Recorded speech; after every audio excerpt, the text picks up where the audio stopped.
Hi എല്ലാ കൂട്ടുകാർക്കും സന വ്ളോഗ്സിന്റെ പുതിയൊരു വീഡിയോയിലേക്ക് സ്വാഗതം. 2026 മോഡൽ ഹൈറൈഡറിന്റെ base E variant versus S variant, ഈ രണ്ട് വേരിയന്റ് തമ്മിൽ എന്തെല്ലാം വ്യത്യാസങ്ങളാണുള്ളത്, ഈ രണ്ട് വേരിയന്റുകളുടെ പ്രൈസിൽ എന്തെല്ലാം ഡിഫറൻസ് ഉണ്ട്, ഡീറ്റെയിൽ ആയിട്ട് ചെക്ക് ചെയ്ത് നോക്കാം. അതുപോലെ തന്നെ 2025 മാനുഫാക്ചർ ചെയ്ത ഹൈറൈഡറിന് അഡീഷണൽ ഓഫർ കാര്യങ്ങൾ അവൈലബിൾ ആണ്.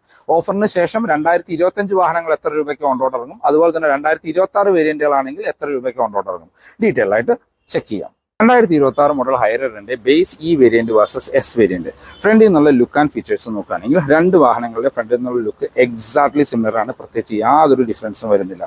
ഇപ്പോൾ ബേസ് വേരിയന്റ് ആണെങ്കിലും നമുക്ക് ബ്ലാക്ക് കളർ അവൈലബിൾ ആണ്. അതൊരു മെയിൻ അഡ്വാൻറ്റേജ് ആണ് ഹൈറൈഡറിന്റെ. ഇപ്പോൾ നിങ്ങൾ ഈ കാണുന്ന ബ്ലാക്ക് കളർ വാഹനം ഇതിന്റെ സെക്കൻഡ് വേരിയന്റ് ആയ എസ് ആണ്.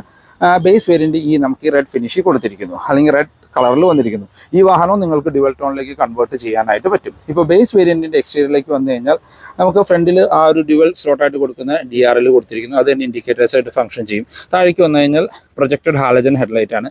ഫോഗ് ലൈറ്റ് കാര്യങ്ങളൊന്നും തന്നെ വരുന്നില്ല. ഫ്രണ്ടിൽ ആ ഒരു ഗ്രില്ലിന്റെ പോർഷൻ ഗ്ലോസി ബ്ലാക്ക് ഫിനിഷ് കൊടുത്തിരിക്കുന്നു. താഴത്തെ ആ ഒരു ബ്രഷ്ഡ് സിൽവർ ഫിനിഷിലാണ് നമ്മുടെ സ്കിഡ് പ്ലേറ്റ് വരുന്നത്. 210 mm ആണ് ഗ്രൗണ്ട് ക്ലിയറൻസ് വരുന്നത്. ഈ പോർഷൻസിലെല്ലാം നമുക്കൊരു ഗ്ലോസി ബ്ലാക്ക് ഫിനിഷാണ് വരുന്നത്. ഇതിന്റെ ഹൈബ്രിഡ് വേരിയന്റിലേക്ക് വരുമ്പോൾ ഇവിടുത്തെ ഈ പാറ്റേണിൽ ചെറിയൊരു ഡിഫറൻസ് ടൊയോട്ട കൊണ്ടുവന്നിട്ടുണ്ട്. പ്രത്യേകിച്ച് വേറെ യാതൊരു ഡിഫറൻസും ഈ രണ്ട് വാഹനങ്ങൾ തമ്മിൽ വരുന്നില്ല. ഇപ്പോൾ എസിലേക്ക് വന്നു കഴിഞ്ഞാലും എക്സാക്ട്ലി സിമിലർ ലുക്കാണ് ഫ്രണ്ടിൽ നിന്ന് വരുന്നത്. ബ്ലാക്ക് കളർ ഹൈറൈഡറിന്റെ ലുക്ക് ഒന്ന് പ്രത്യേക തന്നെയാണ്. എൻ്റെ അഭിപ്രായത്തിൽ ഏറ്റവും കൂടുതൽ റോഡ് പ്രസൻസ് ഉള്ളതും ഈ ബ്ലാക്ക് ഫിനിഷിന് തന്നെയാണ്. ഇപ്പോൾ എസിലേക്ക് വന്നു കഴിഞ്ഞാലും ഫ്രണ്ടിൽ ലുക്കിൽ വേറെ യാതൊരു ഡിഫറൻസും ഈ വാഹനത്തിന് ടൊയോട്ട കൊടുത്തിട്ടില്ല. വശങ്ങളിലേക്ക് വന്നു കഴിഞ്ഞാൽ നമുക്ക് ചെറിയൊരു ഡിഫറൻസ് ഫീൽ ചെയ്യാൻ പറ്റും. കാരണം ബേസ് വേരിയന്റ് വാഹനത്തിൽ ഏത് കളർ എടുത്താലും നിങ്ങൾക്ക് ഗ്ലോസി ബ്ലാക്ക് ഫിനിഷിലായിരിക്കും നിങ്ങളുടെ ഡോർസ് വരിക. നമ്മളുടെ ഡോർ ഹാൻഡിൽസ് കാര്യങ്ങളും ഒരു മാറ്റ് ബ്ലാക്ക് ഫിനിഷിലാണ് കൊടുത്തിരിക്കുന്നത്. ഫ്രണ്ടിലെയും ബാക്കിലും റിക്വസ്റ്റ് സെൻസർ അതിനകത്ത് വരുന്നുണ്ട്. മറ്റ് റൂഫ് റെയിൽസ് ഇതിനകത്ത് വരുന്നില്ല. അത് ബേസ് വേരിയന്റ് സെക്കൻഡ് വേരിയന്റ് തമ്മിലുള്ള ഒരു ഡിഫറൻസ് ആണ്. ടയർ സൈസിലേക്ക് വന്നു കഴിഞ്ഞാൽ രണ്ടിലും സിമിലർ ആണ്. 17 ഇഞ്ച് വീൽസ് ആണ് കൊടുത്തിരിക്കുന്നത്. 215 60R 17 ആണ് ടയർ സൈസ്. ഫ്രണ്ടിലും ബാക്കിലും ഡിസ്ക് ബ്രേക്കുകളാണ്. വശങ്ങളിൽ കാണുന്ന ബ്ലാക്ക് ക്ലാഡിങ് എല്ലാ വാഹനത്തിലും കോമൺ ആയിട്ട് കൊടുത്തിരിക്കുന്നു. ഇപ്പോൾ എസ് വേരിയന്റിലേക്ക് വന്നു കഴിഞ്ഞാൽ നമുക്ക് വീൽസ് കാര്യങ്ങൾ എക്സാക്ട് സിമിലർ ആണ്. അപ്പോളോന്റെ ടയർസ് 17 ഇഞ്ച് വീൽസ് കൊടുത്തിരിക്കുന്നു. മിറേഴ്സ് നമുക്ക് ബോഡി കളറിലേക്ക് ചേഞ്ച് ആവുന്നുണ്ട്. ഈ വാഹനം ഇപ്പോൾ ബ്ലാക്ക് ആയതുകൊണ്ട് ബ്ലാക്ക് കളർ മിറേഴ്സ് കൊടുത്തിരിക്കുന്നു, അല്ലെങ്കിൽ ബോഡി കളറിലേക്ക് ചേഞ്ച് ആവും. ഡോർ ഹാൻഡിൽസും നമുക്ക് ബോഡി കളറിലേക്ക് ചേഞ്ച് ആവുന്നത് കാണാനായിട്ട് പറ്റും. ബി പില്ലറും സി പില്ലറും എസിൻ്റെയും ബേസ് വേരിയന്റിന് സിമിലർ ആയിട്ട് കൊടുത്തിരിക്കുന്നു. റൂഫ് റെയിൽസ് ബ്ലാക്ക് വാഹനത്തിൽ ഒരു മാറ്റ് ബ്ലാക്ക് ഫിനിഷിലാണ് കൊടുത്തിരിക്കുന്നത്. ബാക്കിൽ നമുക്ക് ഷാർഫിൻ ആൻറ്റിന കാണാം. അത് രണ്ട് വാഹനത്തിലും ഷാർഫിൻ ആൻറ്റിന കാര്യങ്ങൾ കൊടുത്തിട്ടുണ്ട്. ഇനി ബാക്കിലേക്ക് വന്നു കഴിഞ്ഞാൽ രണ്ട് വാഹനങ്ങളുടെയും ലുക്ക് എക്സാക്ട് സിമിലർ ആയിട്ടാണ് കൊടുത്തിരിക്കുന്നത്. പ്രത്യേകിച്ച് യാതൊരു ഡിഫറൻസും തന്നെ ബാക്കിൽ നിന്ന് നമുക്ക് ഫീൽ ചെയ്യുന്നില്ല. ഇപ്പോൾ ഫീച്ചേഴ്സിലേക്ക് വന്നു കഴിഞ്ഞാൽ ബേസ് വേരിയന്റിൽ നിന്ന് സ്റ്റാർട്ട് ചെയ്യാം. ബേസ് വേരിയന്റിൽ നമുക്ക് D4 ഉള്ള ഗ്ലാസ്സുകളാണ് കൊടുത്തിരിക്കുന്നത്. വാഷർ വൈപ്പർ കാര്യങ്ങളൊന്നും തന്നെ വരുന്നില്ല. നമുക്ക് ഹൈ മോണ്ടറായിട്ട് സ്റ്റോപ്പ് ലാമ്പ് കൊടുത്തിരിക്കുന്നു. ബാക്കിൽ ആ ഒരു സിൽവർ ഫിനിഷിനകത്ത് ടൊയോട്ടയുടെ ലോഗോ. ഈ ഒരു പോർഷൻ ഗ്ലോസി ബ്ലാക്ക് ഫിനിഷാണ്. LED ടെയിൽ ലൈറ്റ് കൊടുത്തിരിക്കുന്നത് സ്റ്റോപ്പ് ലൈറ്റ് ആയിട്ട് ഫംഗ്ഷൻ ചെയ്യും. താഴേക്ക് വന്ന ഇൻഡിക്കേറ്റേഴ്സ്, റിവേഴ്സ് ലൈറ്റ്, താഴെ റിഫ്ലക്ടേഴ്സ് കാണാം. ഈ നിയോ ഡ്രൈവ് എന്ന് പറഞ്ഞ ബാഡ്ജിങ് കൊടുത്തിരിക്കുന്നു. ഹൈറൈഡർ എന്നൊരു ബാഡ്ജിങ് കാണാം. ബാക്കിൽ നമുക്ക് ആ ഒരു ബ്രഷ്ഡ് സിൽവർ ഫിനിഷിൽ സ്കിഡ് പ്ലേറ്റ് വരുന്നുണ്ട്. ഇനി നമുക്ക് ഈ വാഹനത്തിൽ റിവേഴ്സ് ക്യാമറ കാര്യങ്ങളൊന്നും തന്നെ ഉൾപ്പെടുത്തിയിട്ടില്ല. ബൂട്ട് ഓപ്പൺ ചെയ്ത് നോക്കാം. മാഗ്നറ്റിക് ബൂട്ട് ഓപ്പണിംഗ് വരുന്നുണ്ട്. ഇതാണ് ഈ വാഹനത്തിൽ ഇൻസേർട്ട് ചെയ്യുന്ന വീൽ കപ്പുകൾ. ബൂട്ടിൽ ബൂട്ട് ലൈറ്റോ കാര്യങ്ങളൊന്നും തന്നെ വരുന്നില്ല. 3 പേർക്ക് adjustable head rest, 60/40 split seat, spare wheel ഒഴിവാക്കിയിട്ടുണ്ട്. പഞ്ചർ കിറ്റ് കാര്യങ്ങളാണ് കൊടുത്തിരിക്കുന്നത്. ഇതാണ് നമ്മളുടെ ബേസ് ഈ വേരിയന്റിന്റെ ബാക്കിൽ നിന്നുള്ള ലുക്ക്. ഇനി എസിലേക്ക് പോയി നോക്കാം എന്തെല്ലാം മാറ്റങ്ങളാണ് കൊടുത്തിരിക്കുന്നത്. എസിലേക്ക് വന്നു കഴിഞ്ഞാൽ ഇത് ആകെ വരുന്നൊരു ഡിഫറൻസ് എക്സ്റ്റീരിയർ നോക്കുമ്പോൾ കളറിലുള്ള ഡിഫറൻസ് മാത്രമാണ്. വേറെ യാതൊരു ഡിഫറൻസും എക്സ്റ്റീരിയറിൽ നിന്ന് ഈ എസ് വേരിയന്റുകൾ തമ്മിൽ വ്യത്യാസം വരുന്നില്ല. പിന്നെ ഈ ലോഗോ, ഇത് എസ് നിയോ ഡ്രൈവ് ആണ്, അത് ഈ നിയോ ഡ്രൈവ് ആണ്. അതാണ് ഒരു ഡിഫറൻസ്. പക്ഷേ നിങ്ങൾക്കിതിൽ റിവേഴ്സ് ക്യാമറ ഓൾറെഡി ഇൻസേർട്ട് ആയിട്ട് വരുന്നുണ്ട്. റിവേഴ്സ് ക്യാമറ കാണാം. നമുക്ക് മാഗ്നറ്റിക് ബൂട്ട് ഓപ്പണിംഗ് ആണ് വരുന്നത്. പാഴ്സൽ ട്രേ നമുക്ക് സെക്കൻഡ് വേരിയന്റിൽ കൊടുത്തിട്ടുണ്ട്. ബാക്കിലേക്ക് ബൂട്ട് ലൈറ്റും ഒരു 12 വോൾട്ടിന്റെ ചാർജിങ് പോർട്ടും കാണാം. സ്പെയർ വീല് കാര്യങ്ങൾ സിമിലർ ആയിട്ട് കൊടുത്തിരിക്കുന്നു. പാഴ്സൽ ട്രേ ഈ വേരിയന്റിലും വരുന്നില്ല. 60/40 സ്പ്ലിറ്റ് സീറ്റ്, പിന്നെ 3 പേർക്ക് അഡ്ജസ്റ്റബിൾ ഹെഡ് റെസ്റ്റ് കാര്യങ്ങൾ കോമൺ ആയിട്ടാണ് ഈ വേരിയന്റിലും വരുന്നത്. ഇനിയും അകത്തു നിന്നുള്ള ഫീച്ചേഴ്സ് കാര്യങ്ങൾ ചെക്ക് ചെയ്യാം. നമ്മൾ ആദ്യം പറഞ്ഞാൽ നമുക്ക് ബേസ് വേരിയന്റിന്റെ ഇന്റീരിയർ തന്നെ നോക്കാനായിട്ട് പറ്റും. നമ്മൾ ആദ്യം പറഞ്ഞ പോലെ ഡോർ ഹാൻഡിൽസ് മാറ്റ് ബ്ലാക്ക് ഫിനിഷാണ്. ഇന്റീരിയറിലേക്ക് വന്നു കഴിഞ്ഞാൽ നമുക്ക് ഫുൾ ബ്ലാക്ക് ഫിനിഷിലാണ് ഈ ബേസ് വേരിയന്റിന് ഇന്റീരിയർ കൊടുത്തിരിക്കുന്നത്. ഇപ്പോൾ ഡോർ പാഡിലേക്ക് വന്നു കഴിഞ്ഞാൽ നമുക്ക് ഫുൾ ബ്ലാക്ക് ഫിനിഷ് തന്നെയാണ് ഡോർ പാഡിന് വരുന്നത്. ഇവിടെ എല്ലാം സോഫ്റ്റ് ടച്ച് കൊടുത്തിരിക്കുന്നു. നമുക്ക് മിറേഴ്സ് കൺട്രോൾ ചെയ്യാൻ ഓപ്ഷൻ ഉള്ളൂ, ഫോൾഡ് ചെയ്യാനുള്ള ഓപ്ഷൻ വരുന്നില്ല. 4 ഡോർ പവർ വിൻഡോന്റെ കൺട്രോൾ, ഡ്രൈവർ സൈഡിലെ window 1 touch up and down option വരുന്നുണ്ട്. ബോട്ടിൽ ഹോൾഡേഴ്സ് കാണാം. സ്പീക്കർ ഗ്രില്ല് കൊടുത്തിരിക്കുന്നു, സ്പീക്കർ വരുന്നില്ല. ഡ്രൈവർ സീറ്റ് നമുക്ക് മാനുവലി ഹൈറ്റ് അഡ്ജസ്റ്റ് ചെയ്യാനുള്ള ഓപ്ഷൻ ഹൈ റൈഡറിൻ്റെ ബേസ് വേരിയൻറ്റിൽ ഉൾപ്പെടുത്തിയിട്ടുണ്ട്. മാനുവൽ വരുന്ന ഡെഡിക്കേറ്റഡ് ഡെഡ് പെഡൽ കാണാം. നമുക്കിവിടെ ഹെഡ്ലൈറ്റ് ലെവൽ അഡ്ജസ്റ്റ് ചെയ്യാനുള്ള ഓപ്ഷൻ കൊടുത്തു. പുഷ് ബട്ടൺ സ്റ്റാർട്ട് കൊടുത്തിരിക്കുന്നു. അതിന് ചുറ്റുമെല്ലാം ഒരു സിൽവർ ടച്ച് കാണാനായിട്ട് പറ്റും. ഹൈ റൈഡറിൻ്റെ ബേസ് വേരിയൻറ്റിൻ്റെ ഇൻറ്റീരിയറിലേക്ക് വന്നു കഴിഞ്ഞാൽ ഇത് ഒറ്റ നോട്ടത്തിൽ ഒരു ബേസ് വേരിയൻ്റ് ആണെന്ന് ഫീൽ ചെയ്യും. കാരണം ഇതിനകത്ത് മ്യൂസിക് സിസ്റ്റം വരുന്നില്ല.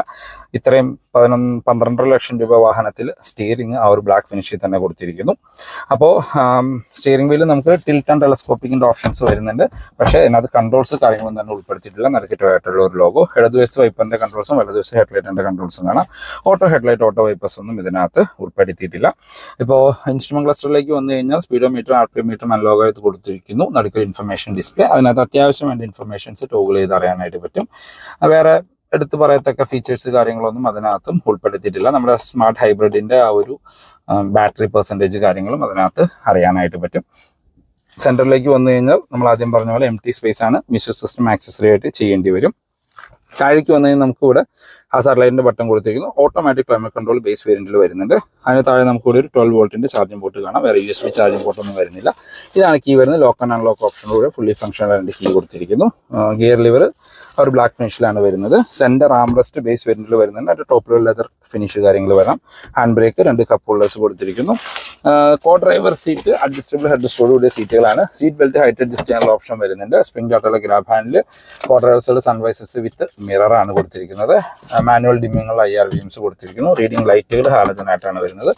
ഡ്രൈവർ സൈഡിൽ സൺവൈസസ് വിത്ത് ടിക്കറ്റ് ഹോൾഡർ കൊടുത്തിരിക്കുന്നു. ഗ്ലോ ബോക്സ് നോക്കുകയാണെങ്കിൽ ഡീസന്റ് സൈസുള്ള ഗ്ലോ ബോക്സ്, കൂൾഡ് ഫീച്ചർ കാര്യങ്ങളൊന്നും തന്നെ ഉൾപ്പെടുത്തിയിട്ടില്ല. അപ്പോൾ ഇതാണ് ബേസ് വേരിയന്റ് ഇന്റീരിയർ. ഇനി നമുക്ക് സെക്കൻഡ് വേരിയന്റിലേക്ക് കയറി നോക്കാം. അപ്പോൾ ആ ഡിഫറൻസ് നിങ്ങൾക്ക് പെട്ടെന്ന് ഫീൽ ചെയ്യും. എസ് വേരിയന്റിലേക്ക് വന്നാൽ ഡോർ ഹാൻഡിൽസ് ബോഡി കളറിലാണ്. റിക്വസ്റ്റ് സെൻസർ വരുന്നുണ്ട്. ഇന്റീരിയറിലേക്ക് നോക്കുകയാണെങ്കിൽ നമുക്ക് ആ ഫുൾ ബ്ലാക്ക് ഫിനിഷിൽ തന്നെയാണ് ഇന്റീരിയർ കൊടുത്തിരിക്കുന്നത്. ഡോർ പാഡിലേക്ക് വരുമ്പോഴുള്ള ഫസ്റ്റ് ഡിഫറൻസ് ഇതിൽ മിറർ കൺട്രോൾസ് വന്നു എന്നുള്ളതാണ്. മറ്റു ലുക്ക് കാര്യങ്ങളെല്ലാം എക്സാക്ട് സിമിലർ ആയിട്ട് കൊടുത്തിരിക്കുന്നു. പിന്നെ ഈ ഒരു സിൽവർ ടച്ച്, ഈ ഒരു സിൽവർ ഫിനിഷ് കാര്യങ്ങളെല്ലാം കോമൺ ആയിട്ടാണ് വരുന്നത്. സീറ്റ് നമുക്ക് ഹൈറ്റ് അഡ്ജസ്റ്റ് ചെയ്യാനുള്ള ഓപ്ഷൻ ഇതിനകത്തും ഉൾപ്പെടുത്തിയിട്ടുണ്ട്. ഇത് മാനുവൽ വേരിയന്റ് ആണ്. ഡെഡിക്കേറ്റഡ് ഡെഡ് പെഡൽ കാണാം. പിന്നെ ഓട്ടോമാറ്റിക് സ്റ്റാർട്ട് ചെയ്യുന്ന വേരിയന്റും ഈ സെക്കൻഡ് വേരിയന്റ് എസ് ആണ്. എസിൽ തന്നെ നമുക്ക് ഹൈബ്രിഡും അവൈലബിൾ ആണ്. ഇവിടെ നമുക്ക് നമ്മുടെ ഹെഡ്ലൈറ്റ് ലെവൽ അഡ്ജസ്റ്റ് ചെയ്യാനുള്ള ഓപ്ഷൻ, പുഷ് ബട്ടൺ സ്റ്റാർട്ട് കാണാം. ഇനി അകത്തു നിന്നുള്ള ഡിഫറൻസ് ഒന്ന് ചെക്ക് ചെയ്യാം. എസ് വേരിയന്റിന്റെ ഇന്റീരിയറിലേക്ക് വന്നു കഴിഞ്ഞാൽ first of all you feel it's premium. അതായത് നമ്മൾ ഒരു 14 ലക്ഷം രൂപ കൊടുക്കുന്ന വാഹനത്തിന്റെ ഇന്റീരിയറിൽ കയറിയ ഒരു ഫീൽ നിങ്ങൾക്ക് ലഭിക്കും. അതിൽ എടുത്തു പറയേണ്ട കാര്യം നമ്മുടെ സ്റ്റിയറിംഗ് കൺട്രോൾസ് തന്നെയാണ്. സ്റ്റിയറിംഗിലേക്ക് വന്നു കഴിഞ്ഞാൽ കുറച്ചും കൂടി പ്രീമിയം ലുക്കിംഗ് ആവും ഇത്. കാരണം ഒരു സിൽവർ ഫിനിഷ് വരുന്നുണ്ട്. ഫുൾ കൺട്രോൾസ് ഇതിനകത്ത് കൊടുത്തിട്ടുണ്ട്. കാരണം ക്രൂസ് കൺട്രോൾ വരുന്നുണ്ട്. പിന്നെ നമുക്ക് മ്യൂസിക് കൺട്രോൾസ്, ഫോണിന്റെ കൺട്രോൾസ് ഇതിനകത്ത് ഉൾപ്പെടുത്തിയിട്ടുണ്ട്. Same tilt and telescopic option ഇതിനകത്തും വരുന്നത് കാണാം. വലതുവശത്തെ വൈപ്പറിന്റെ കൺട്രോൾസും ഇടതുവശത്തെ ഹെഡ്ലൈറ്റിന്റെ കൺട്രോൾസ് കാര്യങ്ങൾ കൊടുത്തിരിക്കുന്നു. ഇൻസ്ട്രുമെന്റ് ക്ലസ്റ്ററിലേക്ക് വന്നാൽ സിമിലർ ക്ലസ്റ്റർ യൂണിറ്റ് ആണ് വരുന്നത്. സ്പീഡോമീറ്റർ, ആർപിഎമീറ്റർ അനലോഗായിട്ട് കൊടുത്തിരിക്കുന്നു. അടുത്തൊരു ഇൻഫർമേഷൻ ഡിസ്പ്ലേ, അത് ടോഗിൾ ചെയ്യാനുള്ള ബട്ടൺ ആ സ്ക്രീനിൽ തന്നെയാണ് വരുന്നത്. മീൻസ് ക്ലസ്റ്ററിൽ തന്നെയാണ് വരുന്നത്. ആ ബേസ് വേരിയന്റിൽ കണ്ട സിമിലർ ഫീച്ചേഴ്സ് കാര്യങ്ങളാണ് ഈ ഒരു വേരിയന്റിലും ഉൾപ്പെടുത്തിയിരിക്കുന്നത്. സെൻട്രലിലേക്ക് വന്നു കഴിഞ്ഞാൽ നമുക്കൊരു 7 ഇഞ്ചിന്റെ സ്മാർട്ട് പ്ലേ പ്രോ മ്യൂസിക് സിസ്റ്റമാണ് ലഭിക്കുന്നത്. Wireless Android auto, apple CarPlay വരുന്നുണ്ട്. ഇതിനകത്ത് അഡീഷണലി TPMSന്റെ ഫീച്ചേഴ്സ് ഉൾപ്പെടുത്തിയിട്ടുണ്ട്. അത്യാവശ്യം നല്ല ക്ലാരിറ്റിയുള്ള സിസ്റ്റമാണ്. 4 സ്പീക്കറാണ് വരുന്നുള്ളൂ എങ്കിലും അതിൽ നിന്ന് കിട്ടുന്ന ഔട്ട്പുട്ട് നല്ല ഹെവി ക്ലാരിറ്റിയാണത്. അതുപോലെ തന്നെ നമ്മൾ റിവേഴ്സ് ക്യാമറ ഇതിനകത്ത് ഉൾപ്പെടുത്തിയിട്ടുണ്ട്. അഡാപ്റ്റീവ് ഗൈഡ് ലൈൻസ് അല്ല, ജസ്റ്റ് ഗൈഡ് ലൈൻസ് മാത്രമേ ഉള്ളൂ. പാർക്കിംഗ് സെൻസേഴ്സ് ഇതിനകത്ത് ഫംഗ്ഷൻ ചെയ്യുന്നത് കാണാം. താഴേക്ക് വന്നു കഴിഞ്ഞാൽ നമുക്ക് ഹസാർഡ് ലൈറ്റ് കൊടുത്തിരിക്കുന്നു. ഓട്ടോമാറ്റിക് ക്ലൈമറ്റ് കൺട്രോൾ ആണ്. നമുക്കിവിടെ ഓട്ടോ സ്റ്റോപ്പ് സ്റ്റാർട്ടിന്റെ ഒരു ഓപ്ഷൻ കാണാം. USB കണക്ട് ചെയ്യാനുള്ള ഒരു ഓപ്ഷൻ ഇതിനകത്ത് അഡീഷണലി ഉൾപ്പെടുത്തിയിട്ടുണ്ട്. കീ കാര്യങ്ങളെല്ലാം സിമിലർ ആയിട്ട് കൊടുത്തിരിക്കുന്നു. ഗിയർ ലിവർ സിമിലർ ആണ്. സെന്റർ ആംറസ്റ്റ് വരുന്നുണ്ട്. അകത്ത് സ്റ്റോറേജ് സ്പേസ് കാര്യങ്ങൾ കൊടുത്തിരിക്കുന്നു. ഡ്രൈവർ, കോ ഡ്രൈവർ സീറ്റ് കാര്യങ്ങളെല്ലാം എക്സാക്ട് സിമിലർ ആണ്. സീറ്റ് ബെൽറ്റ് ഹൈറ്റ് അഡ്ജസ്റ്റ് ചെയ്യാനുള്ള ഓപ്ഷൻ, സ്പ്രിംഗ് ഡോട്ടുള്ള ഗ്രാബ് ഹാൻഡിൽ, കോ ഡ്രൈവർ സൈഡിൽ സൺവൈസസ് വിത്ത് മിറർ ആണ് വരുന്നത്. സെന്റർ മാനുവൽ ഡിമ്മിങ്ങുള്ള IR-beams, റീഡിംഗ് ലൈറ്റുകൾ ഹാലജൻ ആണ്. ഡ്രൈവർ സൈഡിൽ സൺവൈസസ് വിത്ത് മിറർ വരുന്നുണ്ട്. അപ്പോൾ സൺവൈസസിൽ മിറർ നമുക്ക് സെക്കൻഡ് വേരിയന്റിൽ അഡീഷണലി വരുന്നുണ്ട്. നമ്മുടെ ഗ്ലോ ബോക്സ് നോക്കുകയാണെങ്കിൽ കൂൾഡ് ഫീച്ചർ ഒന്നുമില്ല, സിമിലർ ഗ്ലോ ബോക്സ് കാര്യങ്ങളാണ് ഇതിനകത്തും കൊടുത്തിരിക്കുന്നത്. അപ്പോൾ നിങ്ങൾ അഡീഷണലി മുടക്കുന്ന 1.5 ലക്ഷം രൂപയ്ക്ക് വെർത്തായിട്ടുള്ള ഫീച്ചേഴ്സ് ഉണ്ടോ എന്ന് ചോദിച്ചാൽ എൻ്റെ അഭിപ്രായത്തിൽ എസ് എന്ന് പറയാം. കാര്യം ക്രൂസ് കൺട്രോൾ പോലെയുള്ള ഫീച്ചേഴ്സ്, സ്റ്റിയറിംഗ് കൺട്രോൾസ് വരുന്നുണ്ട്, 7 ഇഞ്ചിന്റെ മ്യൂസിക് സിസ്റ്റം അത്യാവശ്യം ക്ലാരിറ്റി ഉള്ള മ്യൂസിക് സിസ്റ്റം വരുന്നുണ്ട്. അതിനകത്ത് റിവേഴ്സ് ക്യാമറ, TPMS പോലെ ഫീച്ചേഴ്സ് ഉണ്ട്. പിന്നെ വെഹിക്കിൾ ഇൻഫർമേഷൻസ് കാര്യങ്ങൾ കിട്ടും. ഇപ്പം നിങ്ങളൊരു ആൻഡ്രോയിഡ് സ്ക്രീൻ അല്ലെങ്കിൽ ആൻഡ്രോയിഡ് സിസ്റ്റം പുറത്തുനിന്ന് ആക്സസറൈസ് ചെയ്യണമെങ്കിൽ നിങ്ങൾക്ക് ഈ ഫീച്ചേഴ്സ് കാര്യങ്ങളൊന്നും അതിനകത്ത് ലഭിക്കില്ല. പിന്നെ നമുക്കിവിടെ ചെറിയൊരു ഫീച്ചർ ആണെങ്കിലും ഈ ഇതിനകത്ത് മിറർ കാര്യങ്ങൾ ഉൾപ്പെടുത്തിയിട്ടുണ്ട്. പിന്നെ ഓട്ടോമാറ്റിക് വേണ്ടവർ മിനിമം ഈ വേരിയന്റ് എടുക്കേണ്ടി വരും. ഹൈബ്രിഡ് വേണ്ടവർക്കും ഈ വേരിയന്റ് എടുക്കേണ്ടതായിട്ട് വരും. ബാക്ക് യാത്രക്കാരെ കംഫർട്ട് നോക്കുകയാണെങ്കിൽ ഡോർ പാഡിൽ നമുക്ക് ആ സിമിലർ സോഫ്റ്റ് ടച്ച് കാണാം. ഇവിടെ പവർ വിൻഡോയുടെ കൺട്രോൾ കൊടുത്തിരിക്കുന്നു. ബാക്കിലേക്ക് AC വെന്റ്സ് ബേസ് വേരിയന്റിൽ ഉൾപ്പെടുത്തിയിട്ടുണ്ട്. ചാർജിങ് പോർട്ട് കാര്യങ്ങളൊന്നും കാണാനില്ല. സെന്റർ ആംറസ്റ്റ് ഇതിനകത്ത് വരുന്നുണ്ട്. വിത്ത് കപ്പ് ഹോൾഡറോട് കൂടിയാണ് കൊടുത്തിരിക്കുന്നത്. 3 പേർക്കുള്ള അഡ്ജസ്റ്റബിൾ ഹെഡ് റെസ്റ്റ് കാര്യങ്ങൾ കൊടുത്തിരിക്കുന്നു. നമുക്ക് റീഡിംഗ് ലൈറ്റ് വരുന്നുണ്ട്. അത് ഹാലജനായിട്ട് കൊടുത്തിരിക്കുന്നു. 2 വശത്തും സ്പ്രിംഗ് ആയിട്ടുള്ള ഗ്രാബ് ഹാൻഡിലും കാണാം. ഇനിയും എസ് വേരിയന്റിലേക്ക് വന്നു കഴിഞ്ഞാൽ എസ് വേരിയന്റിൽ വരുന്ന മെയിൻ ആയിട്ടുള്ള ഒരു ഡിഫറൻസ് എന്ന് പറയുന്നത് നമുക്ക് സെൻട്രൽ കൺസോളിൽ തന്നെ താഴെ നമുക്ക് 2 ചാർജിങ് പോർട്ടുകൾ കൊടുത്തിരിക്കുന്നു എന്നുള്ളതാണ്. രണ്ടും ടൈപ്പ് C ആണ് കൊടുത്തിരിക്കുന്നത്. സെൻറ്റർ ആംറസ്റ്റ് കാര്യങ്ങളെല്ലാം സിമിലർ ആയിട്ടാണ് കൊടുത്തിരിക്കുന്നത്. വേറെ പ്രത്യേകിച്ച് ഡിഫറൻസ് കാര്യങ്ങളൊന്നും തന്നെ വരുന്നില്ല. ഡോർ പാഡ് കാര്യങ്ങളെല്ലാം സിമിലർ ആയിട്ട് കൊടുത്തിരിക്കുന്നു. റീഡിംഗ് ലൈറ്റുകളും ഹാലജനാണ്. ഇപ്പോൾ ഫ്രണ്ട് സീറ്റ് എൻ്റെ ഹൈറ്റിനാണ് അഡ്ജസ്റ്റ് ചെയ്തിരിക്കുന്നത്. അത്യാവശ്യം നല്ല രീതിയിലുള്ള ലെഗ് റൂം ആൻഡ് ഈ റൂം കാണാം. ഹെഡ് റൂം നോക്കുകയാണെങ്കിൽ നിവർന്നിരുന്നാൽ പോലും ഏകദേശം ഒരു 7 സെന്റിമീറ്റർ ഹെഡ് റൂം ബാലൻസ് കാണാം. വളരെ വൈഡായിട്ടുള്ള ബാക്ക് സ്പേസ് ആണ്. 3 പേർക്കൊക്കെ സുഖമായിട്ട് കംഫർട്ടായിട്ട് ഇരുന്ന് യാത്ര ചെയ്യാനായിട്ട് പറ്റും. ഈ വേരിയന്റിൽ പാഴ്സൽ ട്രേ വരുന്നുണ്ട്. ബേസ് വേരിയന്റിൽ പാഴ്സൽ ട്രേ ഉൾപ്പെടുത്തിയിട്ടില്ല. ഹൈ റൈഡറിന്റെ സേഫ്റ്റി ഫീച്ചേഴ്സിലേക്ക് വന്നാൽ ബേസ് വേരിയന്റ് തൊട്ടേ നമുക്ക് 6 എയർ ബാഗ് സ്റ്റാൻഡേർഡ് ആണ്. ABS, EBD, traction control, hill hold, 4 വീലിലേക്കും ഡിസ്ക് ബ്രേക്ക്, എസ് വേരിയന്റിൽ TPMS, seat belt height adjust ചെയ്യാനുള്ള ഓപ്ഷൻസ്. അങ്ങനെ ഈ ഓരോ സെഗ്മെന്റിലെ വാഹനങ്ങളിൽ വേണ്ട എല്ലാ സേഫ്റ്റി ഫീച്ചേഴ്സും നമുക്ക് ഹൈ റൈഡറിലും കാണാനായിട്ട് പറ്റും. എഞ്ചിൻ ആൻഡ് ഗിയർ ബോക്സിലേക്ക് വന്നാൽ എസ് ആൻഡ് ബേസ് വേരിയന്റ്, അതായത് ഈ വേരിയന്റ് ആൻഡ് എസ് വേരിയന്റ് നമുക്ക് 1.5 litre 4 cylinder natural aspect petrol എഞ്ചിനാണ് വരുന്നത്. 103 HP ആണ് തരുന്ന പവർ. 115 Nm ടോർക്കുമാണ്. ഡീസന്റ് പവർഫുൾ ആയിട്ടുള്ള engine, 5 speed manual, 6 speed torque converter automatic. Company claim ചെയ്യുന്ന മൈലേജ് 21 km/ലിറ്ററൊക്കെയാണ്. റിയൽ ലൈഫിൽ ഒരു 15-16 ആവറേജ് മൈലേജ് നിങ്ങൾക്ക് ലഭിക്കും. കൂടുതൽ പവറും മൈലേജും വേണ്ടവർക്ക് എസ് വേരിയന്റിൽ തന്നെ നമ്മുടെ ഹൈബ്രിഡ് അവൈലബിൾ ആണ്. അത് 115 HP അടുത്തൊക്കെയാണ് കമ്പൈൻ പവർ തരുന്നത്. മൈലേജാണ് ഹൈലൈറ്റ്. 27.97 കമ്പനി ക്ലെയിം ചെയ്യുന്നത്. എങ്ങനെ ഓടിച്ചു കഴിഞ്ഞാൽ 25 ആവറേജ് മൈലേജ് ലഭിക്കും. ഈ വാഹനത്തിന്റെ അപ്ഡേറ്റഡ് ഓൺ റോഡ് പ്രൈസിലേക്ക് വന്നാൽ 2025 മാനുഫാക്ചർ ചെയ്ത കുറച്ച് ഹൈ റൈഡർ അവൈലബിൾ ആണ്. ആ വാഹനത്തിന് നിങ്ങൾക്ക് 1,10,000 രൂപ വരെ ഓഫറും 2026 വാഹനങ്ങൾക്ക്, നമ്മളിപ്പോൾ റിവ്യൂ ചെയ്ത് 2026 മോഡലുകളാണ്, ആ വാഹനങ്ങൾക്ക് 60,000 രൂപ വരെ ഓഫറാണ് കൊടുത്തിരിക്കുന്നത്. ഈ 1,10,000 രൂപയുടെ ഓഫറിന്റെ ബ്രേക്ക് ഡൗൺ നോക്കുകയാണെങ്കിൽ 25,000 സ്ട്രേറ്റ് അവേ ക്യാഷ് ഡിസ്കൗണ്ടും 20,000 രൂപ റൂറൽ അല്ലെങ്കിൽ കോർപ്പറേറ്റ് ഓഫർ എന്ന് പറഞ്ഞു കൊടുക്കുന്നുണ്ട്. പിന്നെ നമുക്ക് ഒരു 70,000 രൂപ ടൊയോട്ട വാഹനങ്ങൾ എക്സ്ചേഞ്ച് ചെയ്യുകയാണെങ്കിൽ കിട്ടും. നോൺ ടൊയോട്ട ആണെങ്കിൽ 40,000 രൂപയുടെ എക്സ്ചേഞ്ച് ബോണസും ലഭിക്കും. പിന്നെ ആക്സസറീസ് 20,000 രൂപ അഡീഷണലി ലഭിക്കുന്നുണ്ട്.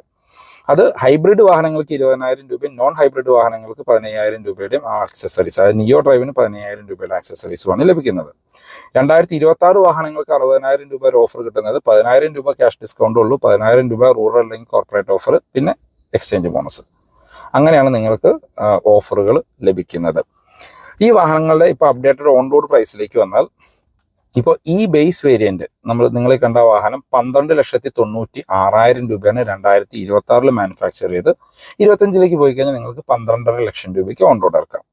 ഇപ്പോൾ എസ് വേരിയന്റിലേക്ക് വന്നു കഴിഞ്ഞാൽ 14,74,000 രൂപയാണ് 26 വേരിയന്റുകൾക്ക്. 25 വന്നാൽ 14,30,000.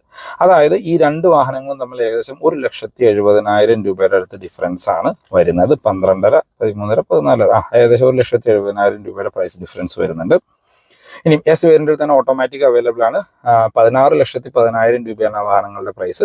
25 ആണെങ്കിൽ 15,84 എന്നുള്ള പ്രൈസിൽ നിങ്ങൾക്ക് ഓൺ റോഡ് ഇറക്കാം. എസ് വേരിയന്റിൽ തന്നെ ഹൈബ്രിഡും വരുന്നുണ്ട്. ഹൈബ്രിഡിന് നിങ്ങൾക്ക് 19,72,000 രൂപ 2026 വാഹനങ്ങൾക്കും, 25 വരുമ്പോൾ 19,47,000 രൂപ. ഈ പ്രൈസിന്റെ കൂടെ ഹൈബ്രിഡ് വാഹനങ്ങൾക്ക് 20,000 രൂപയുടെ ആക്സസറീസ് ലഭിക്കുന്നുണ്ട്. ഇനി ജി വേരിയന്റിലേക്ക് പോയി കഴിഞ്ഞാൽ ജി വേരിയന്റ് ഒരു വാല്യൂ ഫോർ മണി വേരിയന്റ് എന്ന് പറയാം, അല്ലെങ്കിൽ ബേസ് വേരിയന്റ് ആണ് value for money variant. G variant 16,81,000 രൂപ മാനുവലിനും, അതിന്റെ 25 വാഹനമാണ് 16 ലക്ഷം രൂപയും. ഓട്ടോമാറ്റിക് 18,48,000 രൂപ 18/10/2025 ലഭിക്കും. പിന്നെ ജി വേരിയന്റിന്റെ ഹൈബ്രിഡിലേക്ക് പോയി കഴിഞ്ഞാൽ 22,10,000 രൂപയാണ്. 26 മാനുഫാക്ചറിന്, 25ലേക്ക് വന്നാൽ 21,70. അപ്പൊ ഇതാണ് ഈ വാഹനങ്ങളുടെ അപ്ഡേറ്റഡ് ഓൺ റോഡ് പ്രൈസ്. അതുപോലെ തന്നെ 2025 മാനുഫാക്ചർ ചെയ്ത ഹൈറൈഡർ നോക്കുമ്പോൾ ഈ പറഞ്ഞ ഓഫർ കൂടാണ്ട് നിങ്ങൾക്ക് 100% ഓൺ റോഡ് ഫണ്ടിങ് അവൈലബിൾ ആണ്. 7 കൊല്ലത്തേക്കുള്ള EMI ഓപ്ഷൻസും വരുന്നുണ്ട്. പെർ ലാക്കിന് 1,690 രൂപ വെച്ചിട്ട് അടവ് വരും. ഈ പറഞ്ഞ 100% ഓൺ റോഡ് ഫണ്ടിങ് കാര്യങ്ങളെല്ലാം നിങ്ങളുടെ സിബിൽ സ്കോറിനെ ഡിപ്പെൻഡ് ചെയ്തിട്ട് മാത്രമാണ്. ഫോർ മോർ ഇൻഫോ ഞാൻ ഡിസ്ക്രിപ്ഷനിൽ കൈരളി ടൊയോട്ടയുടെ നമ്പർ കൊടുക്കുക, നിങ്ങൾക്ക് അവരെ കോൺടാക്ട് ചെയ്യാം. ഹൈറൈഡർ എന്നല്ല, ടൊയോട്ടയുടെ ഏത് വാഹനം ബുക്ക് ചെയ്യാനാണെങ്കിലും എക്സിസ്റ്റിംഗ് ഓണർ ആണെങ്കിലും നിങ്ങൾക്ക് അവരെ കോൺടാക്ട് ചെയ്യാം. അപ്പോൾ പുതിയൊരു വീഡിയോ കാണുന്നവരെ ബൈ ബൈ.